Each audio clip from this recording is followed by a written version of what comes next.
Հիբրիդային պատերազմը Հայաստանի դեմ միշտ էլ եղել է եւ շարունակում է մնալ օրակարգում։ Այս համոզմունքին է քաղաքագետ Արմեն Պետրոսյանը, անդրադառնալով Հայաստանի արտաքին հետախուզության ծառայության վերջին զեկույցին։ Ծառայությունը մտահոգություն է հայտնել 2026 թվականի ընտրություններով պայմանավորված արտաքին ուժերի կողմից իրականացվող ազդեցության գործողությունները կարող են դառնալ առավել մասշտաբային։ Կոնկրետ Հայաստանում խորհրդանական ընտրությունները դրանք այն պատեհ առիթն ու միջավայրն են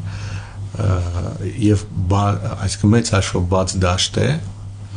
գործելու համար։ Արմեն Պետրոսյանի դիտարկմամբ հիբրիդային ազդեցությունների տեսանկյունից ինչպես իշխանական, այնպես էլ ընդդիմադիր ուժերը կարող են տարբեր արտաքին դերակատարների կողմից ստանալ բավարար ազդեցություն։ Այլ կարծիքի է քաղաքագետ Արմեն Բաղդասարյանը։ Այսօրվա իշխանությունները փոքրինչ չափազանցնում են դա,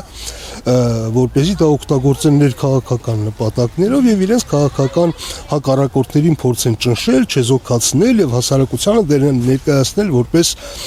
օտարերկրյա ազդեցության գործակալներ, հիբրիդային պատերազմի դեմ գործիք։ Զեկույցում մտահոգություն կա նաև Ադրբեջանի ռազմական ծախսերի շարունակական աճի վերաբերյալ։ Ըստ այդմ այլ ոլորտների հաշվին կամ դրանց կրճատման արդյունքում Բաքուն էապես մեծացրել է ռազմական բյուջեն։ Ադրբեջանը նույնպես շատ լուրջ կորուստներ է ունեցել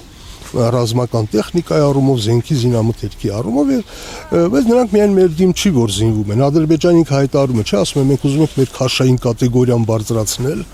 այսինքն հավակնությունները դուրս են գալիս տարածաշրջանից, հարավային Կովկասից։ Չնայած գետնի վրա ընթացող հայ-ադրբեջանական գործընթացներին Արմեն Պետրոսյանն ասում է, Հայաստանը պետք է շարունակական բարձրացնի ինքնապաշտպանական ներուժը։ Հետախուզության զեկույցին անդրադարձել է նաև վարչապետ Փաշինյանը, ուշադրություն դարձնելով այն հանգամանքի վրա, որ ռազմական էսկալացիան գրեթե անհավանական է։ Արտաքին հետախուզության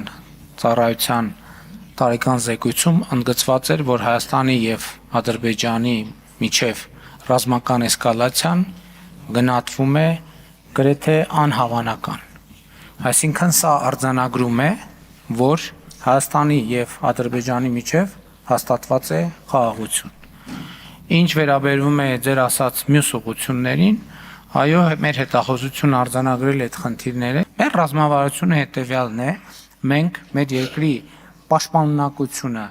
սիստեմատիկ կերպով ավելացնում ենք եւ ես կարող եմ ասել, որ հաջողությամբ ենք դա իրականացնում։ Նա կարևորել է նաև այն հանգամանքը, որ երկու երկրների միջև հռետորաբանությունը որակապես փոխվելու նշաններ է ցույց տալիս։ Մինչ այդ Արմեն Բաղդասարյանն ասում է, արտաքին հետախուզության ծառայության զեկույցն ամբողջությամբ չի համապատասխանում տեղեկատվական աղբյուրներում տեսանելի իրողություններին։ Դա ավելի շատ ոչ թե Հայաստանի նկատմամբ սպառնալիքների մասին էր, այլ իշխանությունների նկատմամբ սպառնալիքների մասին էր։ Ի տարբերություն Բաղդասարյանի, Արմեն Պետրոսյանը հիմնականում համամիտ է զեկույցում ներկայացված դիտարկումների հետ, դրանք համարելով իրատեսական եւ կարեւոր։ Ընդհանուր առմամբ այս պահին իմ կանխատեսումներն էլ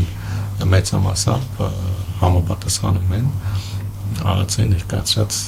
զեկույցին։ Ամենակարևորը, որ սա բավականաչափ հետաքրքիր եւ կարևոր պրակտիկա է։ Նարինե Ղուկասյան, Մանուել Ստեփանյան, Ռադար Արմենիա։